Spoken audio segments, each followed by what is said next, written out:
Welcome to another bump date. It's finally time to film one. I'm trying to figure out the interval that I want to do these in, and I am 16 weeks and 1 day pregnant today. And the last bump date I did was my first bump date, and that was at 12 weeks. I think what I'm gonna do is, these two are obviously 4 weeks apart, and then I'm gonna do another one when I am 20 weeks pregnant, 4 weeks from now, and then they'll be closer together because then the belly grows faster and there's just more to talk about. I'm gonna get into the bump date. I have some products that I'm gonna show you before the symptoms, but first we'll talk a little bit about baby Darcy. I'm still drinking my coffee.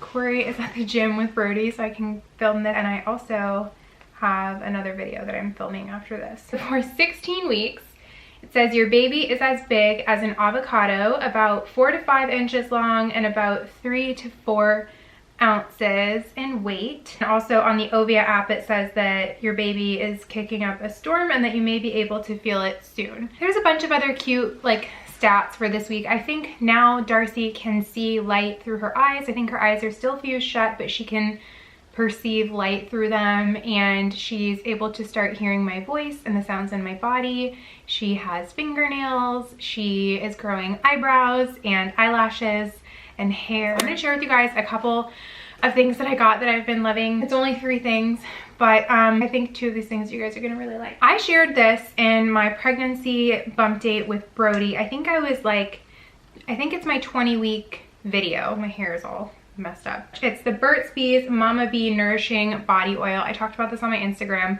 I've already used that much. You can get it at Target. You can also get it online. It retails for about $7 and some change, so it's under $8. This bottle is, let's see, you get 4 fluid ounces, but it's an oil. So with oils, you don't need a lot at all. I love it because number 1, it smells like citrus. Number 2, vitamin E and almond oil are so healing and so good for the skin. I talked about this on my Instagram story, but obviously you can't prevent stretch marks. I'm gonna just say that right now. I am an esthetician, so I don't want to mislead you guys. If you are a first-time mom, you are not able to prevent stretch marks. There are things that you can do to minimize their impact on your body, but it all comes down to genetics. I did have stretch marks at the end of my pregnancy with Brody, but they went away so quickly. And I know stretch marks don't go away, but mine faded and I can't even find them on my body. But I was using that Burt's Bees oil my entire pregnancy, as well as a body butter by Earth Origins. I really think that it helped fade my stretch marks. My stretch marks were purple. They were very dark and very fresh, and now the ones on my butt specifically, I can't even see them, so they disappeared very, very well, and I contribute some of that to the oil. But some things you can do to help prevent stretch marks in pregnancy: stay hydrated, drink a ton of water. Water is obviously really important for your baby, but it's also important for you because you need to stay hydrated. And also, the more hydrated your skin is, the more elastic it will be. And also managing your weight gain. Gaining your weight very slowly or at an even pace will help. Only use it at night, but I love putting it on because it smells so nice. It smells so fresh and citrusy. So the next thing I'm gonna talk about is literally a holy grail. You have to go buy this right now. But it's amazing. So my skin has been so bad, and I'm sure you guys have heard me complain about it nonstop on my Instagram if you follow me there. It's just this pregnancy with Darcy. My skin has hated me. I have broken out so bad. With Brody, I had great skin. I don't remember ever having any issues. I didn't wear a lot of makeup because I didn't feel like I needed to. I believe I had bad skin with Blair. So I don't know if it's a thing when you're carrying girls, that you just have more hormones in your body. I know that that's an old wives' tale. It's weird too because it's always my forehead when I'm pregnant. With Blair and with Darcy, my forehead breaks out with so much texture, so many pustules and red bumps, and I just get way more hormonal redness. They say basically nothing is safe to use on your skin in pregnancy that is good when you're not pregnant. I talked to my doctor, and I was told that because these products that are over the counter have such low amounts of glycolic acid or benzoyl peroxide or anything like that, because it's such a small amount, it should be fine. So obviously bring it up with your doctor, ask them first. Don't take advice from me because I am not a medical professional. After talking to my doctor and my med spa, I feel comfortable using this product, so I'm using it, and it's literally changed my life. I will say right now, do not buy it from Walmart.com, do not buy it from Overstock.com. This product has a high price tag and other retailers will advertise it cheaper, but they are not authorized retailers to sell it. When it comes to high-end hair care or skincare, sometimes you will see it on sites like Overstock.com or Walmart.com, but they're not authorized retailers when you actually look into it, and they're selling expired product or product that is damaged or contaminated or broken. So do not buy it from those retailers just because you're gonna save a couple of bucks. I know Amazon is an authorized retailer for this. Unless you have a med spa in your area that carries this brand, buy it in person so you can start using it same day. But it's the brand IS Clinical, or Is Clinical. I think it's IS Clinical, and it's their active serum. It's by Cosmeceuticals. I believe that's like the bigger brand. Cosmeceuticals Innovative Skincare. This is a serum. I have the 1 ounce, and they also sell it in ½ ounce. If you are unsure, you can start with the ½ ounce. I went right ahead and I just got the 1 ounce because the 1 ounce lasts you longer. It lasts between 7 to 9 months. This does have a shelf life of 9 months, so after 9 months you do have to throw it away because it has active ingredients in it. I do believe this has lactic acid, glycolic acid, it has salicylic acid, and I think it has like a mushroom extract. But it says just to do 3 to 4 drops on your fingertips, rub it into your skin at night. I started using it probably twice a day for like the first week.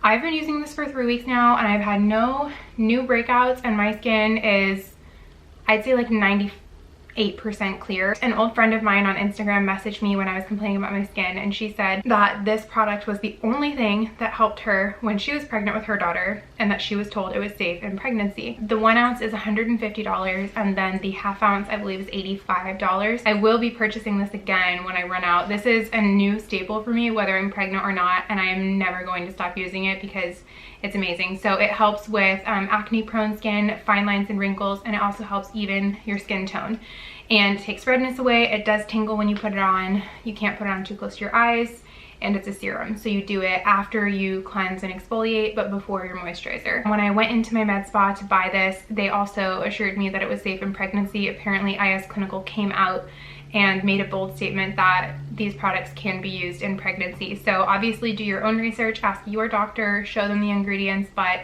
I've been told by multiple people it's safe. And then the last thing, this is just totally random, but I got a pair of maternity jeans. These are from Poshmark, so I don't think you can buy them. They're not like current, but they are from Target. So maybe you can check Target online. It's the Isabel maternity brand. These are the jeggings. I got a size 4, and I like them because they don't have the panel. They have these little slits on the side, and then they have a zipper and a button still, so you can, and I think these actually work.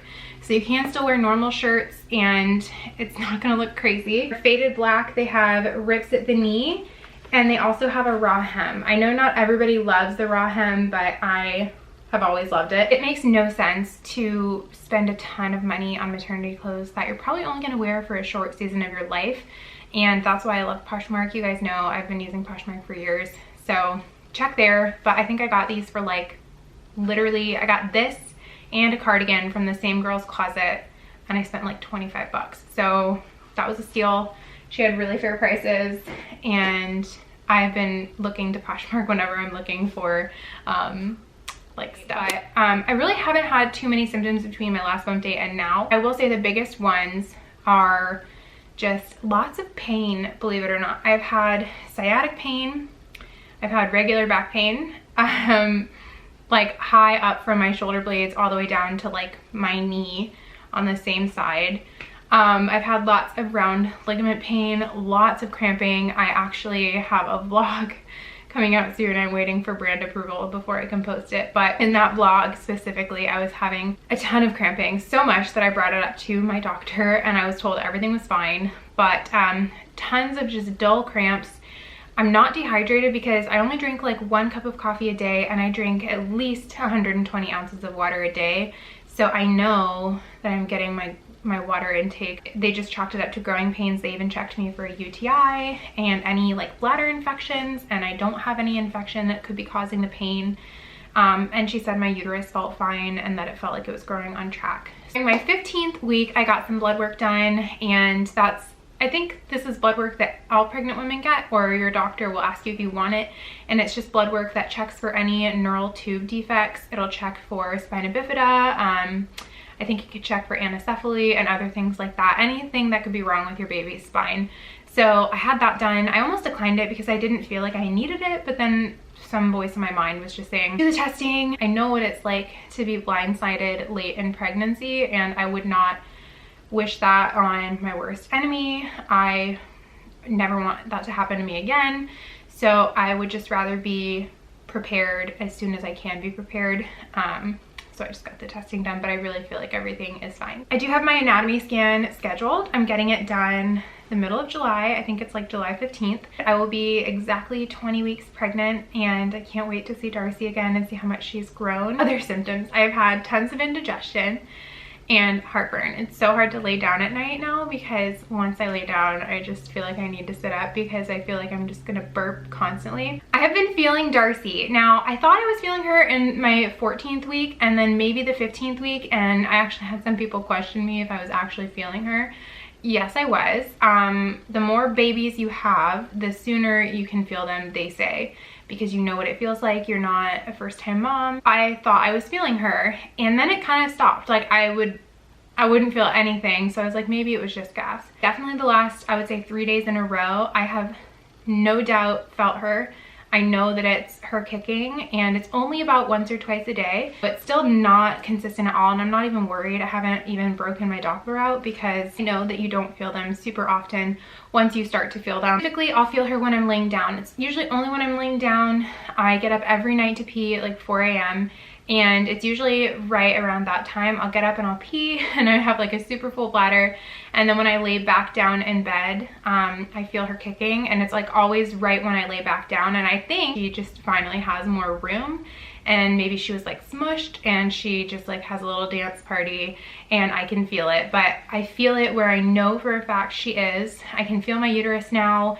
It's almost to my belly button. I could have sworn I felt her like under my hand, like I had my hand on my belly and I felt her, but I wasn't too sure. So I know for a fact that I was also feeling Brody around this time, even though I had an anterior placenta. And I think I have one again this time. They suspected that I did at my 13-week scan, but she said she wasn't 100% sure.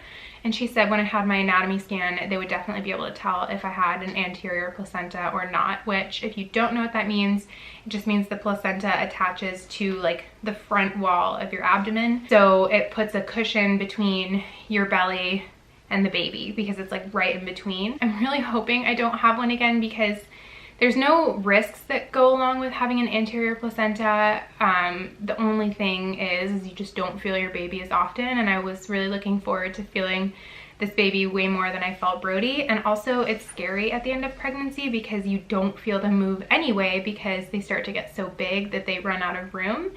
And I ended up in labor and delivery like 7 times in my last trimester because of decreased fetal movement, because I'm the type of person that would rather be safe than sorry. And every time he was fine. I have been buying some tiny stuff for her, which I will do a baby haul soon. I've got a lot of exciting stuff. I have her nursery coming along. I finally bought the paint. I do have a crib for her. It was actually sent to us by a brand, and I'm so thankful. But I will be setting up her crib very soon once the room is painted so you guys can see it. It's a 4-in-1 crib, and it's gorgeous. I can't wait to open it and see it in person. But she has a crib and she has the paint for her room, so we're getting there. So fun getting to design a little girl's room. That's it for this video. I'm going to show you guys my belly and then we'll be done. From the front, and the leggings are not maternity either, so I have to kind of pull them down. From the front with clothes on, I hope you guys can see. It is the morning time and I've only eaten breakfast, so usually it's like even bigger, but this is what it looks like. Where I've been feeling her is right here. So I'll feel her here or here and like here, but down. So I just remembered, I don't think I talked about weight gain in my last bump date, but I'll talk about it this time. So when I started this pregnancy, I was the lowest weight I had ever been since I graduated high school because I just was working out like crazy after I had Brody. When I started Brody's pregnancy, I weighed 135 pounds. I'm also 5'7", so I'm taller for a woman.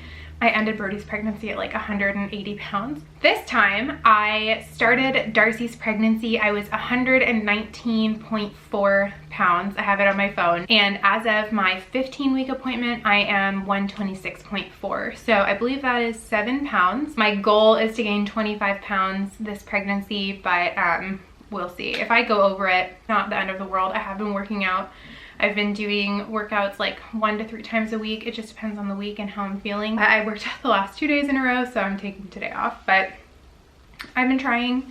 I'm just doing cardio. I'm doing all my normal upper body workouts. I'm not adjusting those because it's upper body and I don't use my abs. I stopped squatting, I stopped deadlifting, and I stopped heavy lifting. So we'll see. I'll update you guys on that. But 7 pounds I have gained so far. So thank you guys so much for watching this video. If you liked this video, please give it a thumbs up and please subscribe. I'm documenting this entire pregnancy with Darcy. A lot of you guys have been following me since before Blair and since before Brody. And I will see you guys in my next video.